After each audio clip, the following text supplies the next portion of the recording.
ओम नमः सिद्धिभ्यः। नमो अरिहन्ताणं, नमो सिद्धाणं, नमो ऐर्याणं, नमो उवज्झायाणं, नमो लोई सप्साऊणं, नमः श्रीवर्धमानाय विद्युत्मकलिलात्मने सालोकानं त्रिलोकानां विद्यादर्पणयति। चेतीले चेतन चेत्या विना केम चालसे।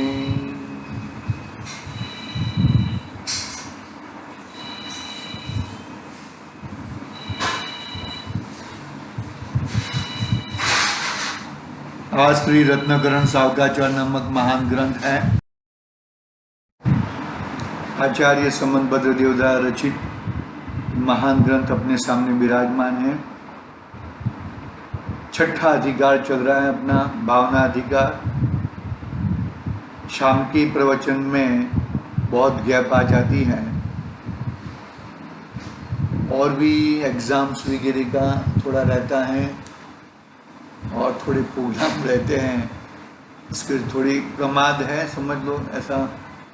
लेकिन एग्ज़ाम्स वगैरह भी होते हैं, इस वजह से अपना ये थोड़ा ब्रेक हो जाता है। अपने छठे अधिकार में भावना अधिकार पे अपनी चर्चा चल रही है। भावना अधिकार में जो ध्यान तप है, तप का भेद है ना, 12 प्रकार के तप हैं। 12 प्रकार के तप में ध्यान नाम का तप है। वो ध्यान नाम के तप में आचार्य देव ने 4 प्रकार के ध्यान की बात करी। आर्त ध्यान, रौद्र ध्यान, धर्म ध्यान और शुक्ल ध्यान। इस हुंडावसर्पणी काल में, पंचम काल में, शुक्ल ध्यान के लायक जीव, ऐसे महान जीव जो अरिहंत परमात्मा को प्राप्त कर सके, अरिहंत पद प्राप्त कर सके, ऐसे जीव ये पंचम काल में नहीं जन्मते। काल दोष कहो कि भाई ऐसी योग्यता वाले जीव यहाँ पे जन्मते नहीं है हुंडावसर्पणी काल में।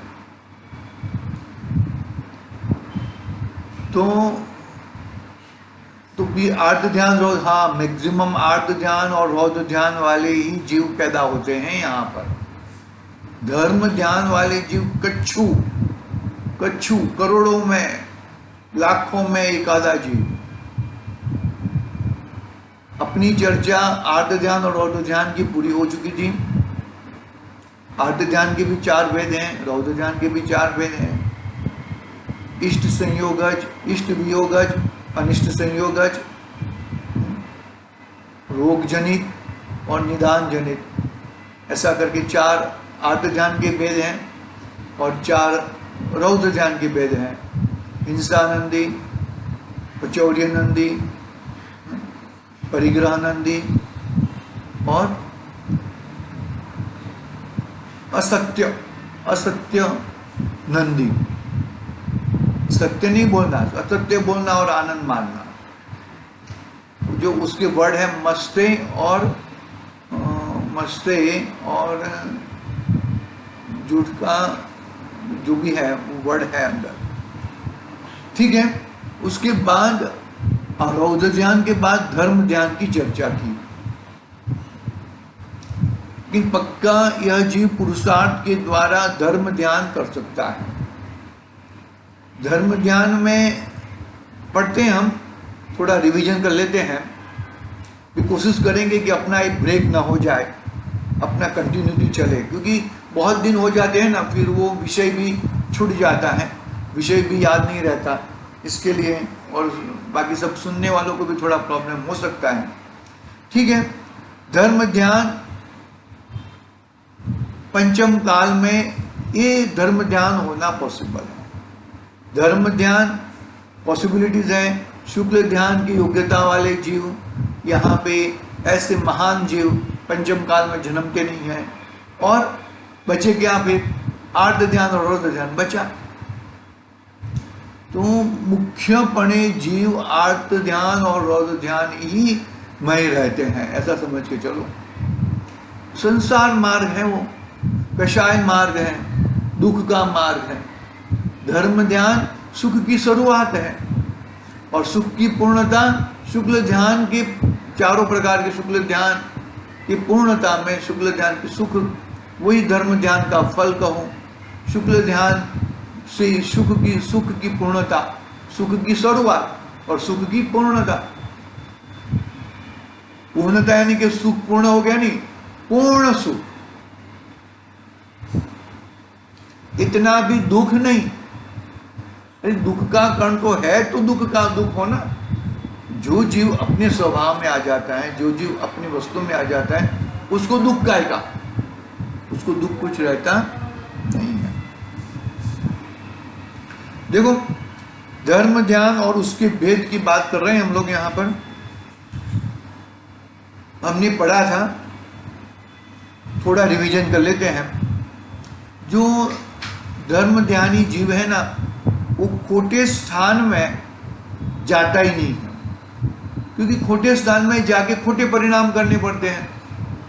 इंटरनेट खोलते हैं, यूट्यूब चैनल खोलते हैं, तो यूट्यूब चैनल खोल के कितनी हजारों प्रकार के अन्य चैनलें आगे खड़ी हो जाती हैं। तो ये खोटा जगह हो गया ना।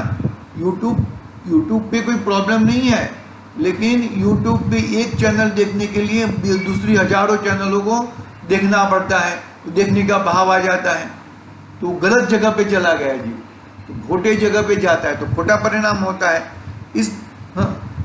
जो शुभ ध्यान वाला है, जो शुभ ध्यान चाहता है, जो पुण्य चाहता है, वो खोटे स्थानों पे सपने में भी निवास नहीं करेगा।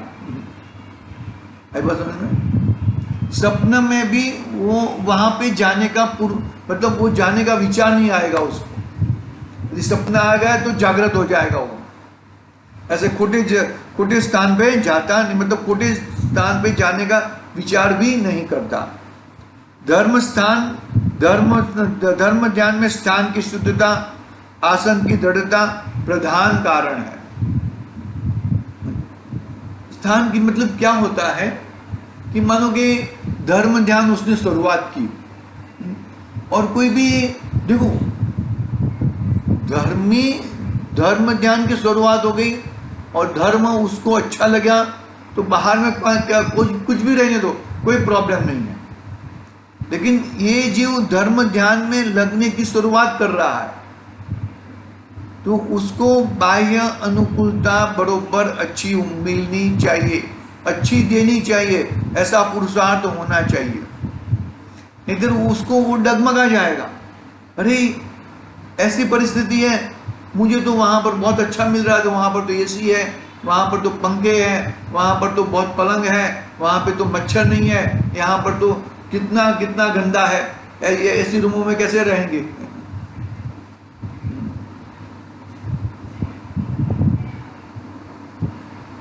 बहुत ही भाई समुद्र जैसी बातें हैं ये सब बातें।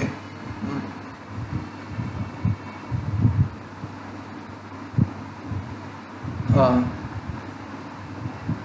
धर्म ध्यान में स्थान की शुद्धता, आसन की दृढ़ता प्रधान कारण है। क्योंकि क्या होता है, यदि कुछ भी आगे पीछे है तो वो डगमगा जाता है, उसका ध्यान केंद्रित होता नहीं है। वो सब चीज़ों, मानो कि हम लोग कोई काम करने के लिए जा रहे हैं, बरोबर है, बरोबर है। मानो कि ऑफिस जा रहे हैं, तो ऑफिस जा रहे हैं और घर से जा रहे हैं, तो घर में ऐसा माहौल बना हुआ है, तो ऐसा माहौल को छोड़ के हम ऑफिस जाने का मन नहीं करेगा। उदाहरण है। तो ऐसे ही बाहर में ऐसा माहौल बना के रखा है, वो माहौल को देखकर ये जीव को धर्म ध्यान में चित्त नहीं लगेगा, उसको गड़बड़ दिखेगी। 6 प्रकार के सहनन होते हैं, इसमें उत्तम 3 प्रकार के सहनन हैं। उसमें धर्म ध्यान बहुत ही अच्छा हो, दृढ़ता होती है। धर्म ध्यान का चिंतन बहुत ही जबरदस्त रहता है कि भाई इस संसार रूपी वन में मैं रखड़ रहा हूँ, कर्म रूपी मेरे बैरी है, मैं उनसे छुटा होकर अभी मैं मेरे चैतन्य ज्योति में आना चाहता हूँ। इस प्रकार मोह निंद्रा के मैं दूर हो जाऊँ और मेरा स्वभाव का ज्ञान हो जाए, मेरी वस्तु का प्रभाव लग जाए। ऐसी बहुत सारी बातें ऐसा धर्म ध्यान विचारता है। फिर आगे पंडित जी सदाशिवदास जी पंडित जी ने 3 प्रकार की आत्मा की चर्चा करी, जो हमने समाधि तंत्र में पढ़ी थी। बहिरात्मा, अंतरात्मा और परमात्मा। बहिरात्मा आत्मा तो है, लेकिन अपने आप को आत्मा नहीं मानता है, अपने आप को मनुष्य मानता है, अपने आप को पुरुष मानता है, अपने आप को सेठ मानता है, अपने आप को नौकर मानता है, अपने आप को स्त्री मानता है, अपने आप को पत्नी मानता है, अपने आप को पुत्री मानता है, अपने आप को पुत्र मानता है। ऐसी बहुत बारी जो बात विकल्प है, मैं तो ये घर का मालिक हूँ, ये मेरा घर अच्छा है, इससे भी अच्छा घर हो जाए, ऐसी जो मान्यता वाला है वो बहिरात्मा है, और निरंतर हमेशा वो पापमय ही रहता है। फिर अंतरात्मा की चर्चा की। अंतरात्मा में भेद विज्ञान लगा, ज्ञान स्वरूपी भगवान आत्मा को देखा और उसको समझा, उसका अनुभव में लिया, तो फिर वहाँ से छूटा पड़ता है, बहिरात्मापना से छूटा पड़ता है। फिर आगे अंतरात्मा और बहिरात्मा का भेद बताते हुए बहुत सारे भेद बताए थे। वो भेद हमारा उसके ऊपर अपना विषय चल रहा था। देखो, बहिरात्मा तथा अंतरात्मा में अंतर, क्या डिफरेंस है दोनों के बीच में? अंतरात्मा क्या सोचता है और बहिरात्मा क्या सोचता है, ये यहाँ पर अपनी बात आई थी। यहाँ से अपने को आगे पढ़ना है। थोड़े बहुत पॉइंट पढ़े थे, एक आधा पॉइंट पढ़ लेता हूँ मैं। बहिरात्मा अपने लिए रूप, आयु, बल, धनादि संपदा चाहता है, और अंतरात्मा आयु, बल, धनादि से अपने आप को छुड़ाना चाहता है। एक उससे अपना महात्म्य मानता है, और एक अंतरात्मा है वो उससे छूटना चाहता है। अज्ञानी बहिरात्मा धन, शरीर आदि पुद्गल में आत्मबुद्धि करके अपने को बांधता है, और अंतरात्मा छूटना चाहता है। अज्ञानी 3 लिंग, स्त्री, पुरुष, नपुंसक, रूप, शरीर को आत्मा जानता है। सम्यक ज्ञानी अपने को 3 लिंग के संग रहित जानता है। ऐसे बहुत सारे हम लोगों ने पढ़े थे। फिर अपना जो विषय जहाँ से प्रारंभ करना है वहाँ पे हम आते हैं। वो भी वही अंतरात्मा और बहिरात्मा का भेद है। बहुत सारे प्रकार के हैं भैया, कितना हर समय में, हर परिणाम में बहिरात्मा और अंतरात्मा में डिफरेंस रहता है। हर परिणाम में बहिरात्मा पर स्वरूप को, पर वस्तु को, पर चीज को अपना मानता है, और हर परिणाम में अंतरात्मा इन सब से मैं भिन्न हूँ ऐसा मानता है, और मैं मेरे भगवान आत्मा से अभिन्न हूँ। बहिरात्मा तो आत्मा को तो जानता ही नहीं है, पर पदार्थों को जानता है। देखो, पढ़ते हैं, मनुष्य में जो व्रत का तथा अव्रत का व्यवहार है वह शुभ अशुभ बंध का कारण है। जो मोक्ष है वह बंध के अभाव रूप है।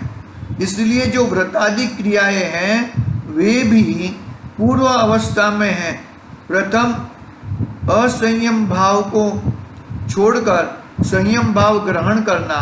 जब शुद्धात्म भाव परम वितराग रूप में अवस्थित हो जाएगा तब संयम भाव ही कहाँ रहेगा। कितनी बड़ी बात कह दी। देखो, एक तो व्रत आदि है, जो भी व्रत है, व्रत या अव्रत, व्रत है वो शुभ है और अव्रत है वो अशुभ बंध है। बरोबर है, लेकिन मेरा मोक्ष तो अबंध है, वहां पे बंद की कोई व्यवस्था ही नहीं है। तो इसलिए व्रतादि क्रिया वे भी पूर्वावस्था में है, तब किसके, मोक्ष के पूर्वावस्था में है, तथा असंयम भाव छोड़कर संयम भाव ग्रहण करना चाहिए। बरोबर है, जब शुद्धात्म भाव परम वितराग में अवस्थित हो जाएगा तब संयम भाव भी कहाँ रहेगा, मतलब पूर्णता संयम भाव के ऊपर पहुंच गया। 12वीं में आ गया, उसको 10वीं का आएगा कि नहीं आएगा? अरे 10वीं तो गर्भित हो गई, 10वीं भूल जाने का नहीं कि 10वीं की कोई अवस्था ही नहीं है, वो 12वीं पास कर लिया है, उसको भी 10वीं का क्या जरूरत है? 10वीं अंदर गर्भित ही है, ऐसा समझ के चलो भैया। कॉलेज कर दिया, अभी 12वीं की क्या जरूरत है? पूर्ण सिद्धता प्रकट हो गई, अभी अर्यंत दशा भी चली जाएगी, क्षीण मोह वाला गुणस्थान जो 12वां गुणस्थान वो भी चला जाएगा, तो फिर प्रमद अप्रमद दशा कहां से रहेगी? संयम भाव भी छूट जाएगा। यानी कि संयम भाव तो कब है? जब पूर्णता के लक्ष्य में बाकी सब तो छूट जाता है, पूर्णता प्रकट हो गई, फिर क्या है उसका? तो अभी संयम भाव का फल मिल गया वहां पर, फिर अब अभी संयम भाव क्या है? संयम भाव कुछ नहीं है ऐसा। ये जाति तथा मुनि श्रावक के लिंग भेष ये दोनों शरीर के आश्रय से वर्तते हैं तथा शरीरात्मक ही संसार है। अतः ज्ञानी जीव जाति और लिंग में भी अपनापन त्याग देते हैं। ये जाति तथा मुनि श्रावक के लिंग भेष ये दोनों शरीर के आश्रय से वर्तते हैं तथा शरीरात्मक ही संसार है। अतः ज्ञानी जीव जाति और लिंग में भी अपनापन त्याग देते हैं। आगे, जिसकी देह में आत्मा में आत्मबुद्धि है वह पुरुष जागता हुआ और पढ़ता हुआ भी संसार से नहीं छूटता। जिसका अपने आत्मा में अपनापन निश्चय है वह शयन करता हुआ और असावधान रहता हुआ भी संसार से छूट जाता है। क्या कहते हैं यहाँ पर? हाँ, ये जाति तथा मुनि श्रावक के लिंग भेष ये दोनों शरीर के आश्रय से वर्तते हैं तथा शरीरात्मक ही संसार है। बरोबर है, ये जाति है, गोत्र है। हाँ?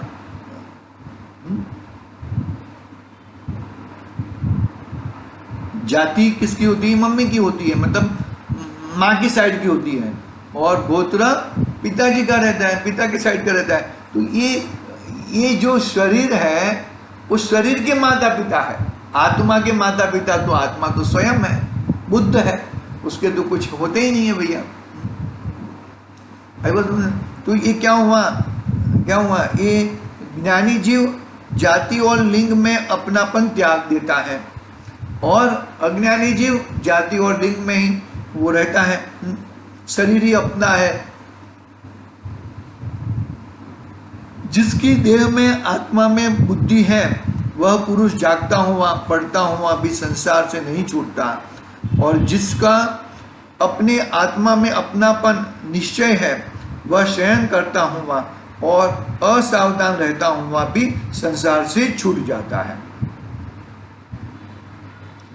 ठीक है, आगे देखो, ज्ञानी अपने सिद्ध समान शुद्ध स्वरूप की आराधना करके सिद्धपने को प्राप्त हो जाता है। देखो, ज्ञानी यानी कि अंतरात्मा, ज्ञानी अपने सिद्ध समान शुद्ध स्वरूप की आराधना करके सिद्धपने को प्राप्त हो जाता है। जैसे वाती दीपक से युक्त होकर स्वयं दीपक हो जाती है। वाह, क्या उदाहरण दिया।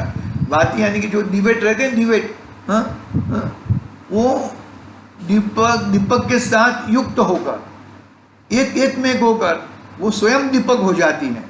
यह आत्मा भी अपने आत्मा की आराधना कर, यह आत्मा भी अपने आत्मा की आराधना करके परमात्मा हो जाता है। मतलब अप्पा सो परप्पा, आत्मा है वही परमात्मा बनता है। तो पहले आत्मा है वो तो नक्की करो, मैं ऐसा द्रव्य हूं, मैं वैसा द्रव्य हूं, वो तो नक्की करो भैया, वो नक्की करोगे तो काम लगेगा। यह आत्मा भी अपनी आत्मा की आराधना करके परमात्मा हो जाता है।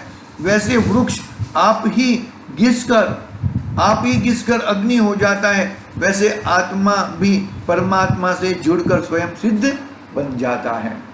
भाई अंतर आत्मा एक बीच में पड़ा है, वहां पे रुकना नहीं है। अंतर आत्मा ध्येय नहीं है अपना, ध्येय तो परमात्मा बना है। आएगी बात आगे।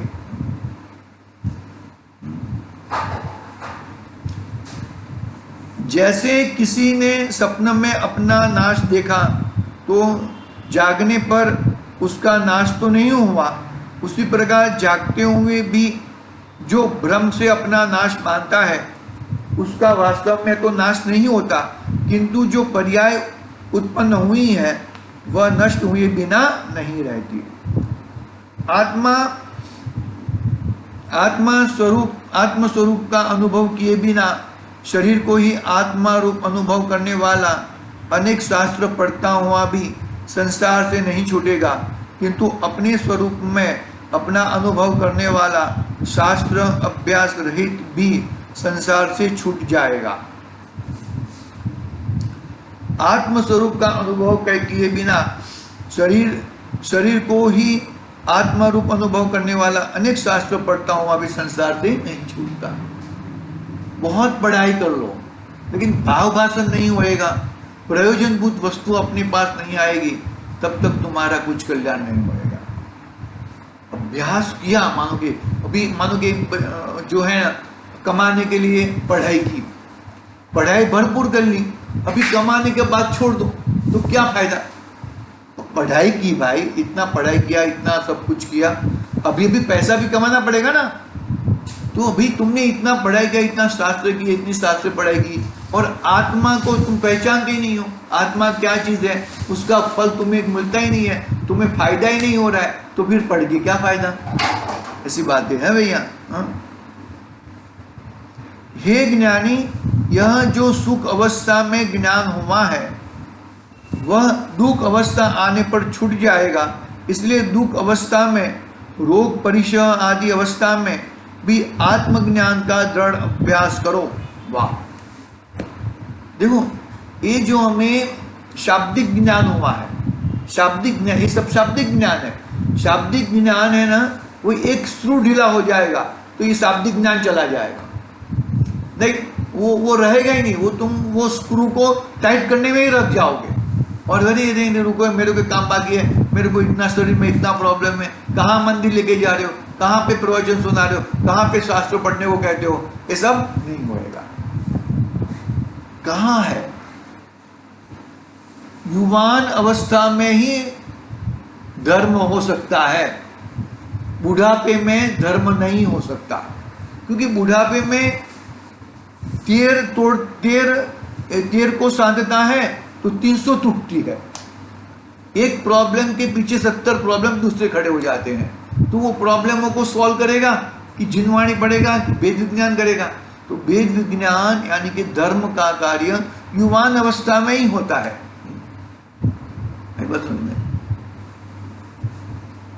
ये जो है ना, मैक्सिमम देखोगे ना तो बाल ब्रह्मचारी लोगों को ही मुनि दीक्षा देते हैं। क्यों देते हैं? क्यों भाई, अरे वो उसको चित्त बरोबर रहेगा नहीं भाई, बस समझ में उसको कोई ना कोई प्रॉब्लम आते, क्योंकि क्या है, उसने अभी तक अपनी वस्तु को पहचाना नहीं है, अपना ज्ञान नहीं हुआ है, तो उसको पर ज्ञान में ही वो चलता ही रहेगा।